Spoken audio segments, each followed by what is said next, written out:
আমি কিন্তু একটা জিনিস দিয়েই 2 রকমের আইটেম করতে পারি। কি ভাবছেন আমি জাদু জানি? এটা কিন্তু চাইলে আপনিও করতে পারেন। আমি প্রথমে এভাবে রোস্ট রান্না করে নেই, তারপর এই রোস্টটা দিয়েই আবার মুরগ পোলাও রান্না করি। আপনারা চাইলে কিন্তু শুধু রোস্টও এই রেসিপিতে রান্না করতে পারেন।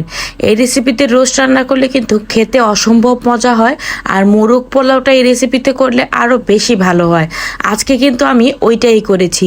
এরকম জাদু আর এরকম টেকনিক আমি চাই আপনারা সবাই শিখে ফেলেন। সবাই ভালো থাকবেন, সুস্থ থাকবেন। আল্লাহ হাফেজ। ভিডিওটি দেখার জন্য সবাইকে অনেক অনেক ধন্যবাদ। ভালোবাসা দিয়ে আমার পাশে থাকবেন এবং লাইক, কমেন্ট ও ফলো দিয়ে আমার পেজটাকে আরেকটু বড় করার জন্য আপনারা চাইলে কিন্তু আমাকে অনেক বেশি সাহায্য করতে পারেন, কারণ আপনাদের সাহায্য সহযোগিতা কিন্তু আমাকে অনেক দূরে এগিয়ে নিয়ে যেতে পারবে ইনশাআল্লাহ।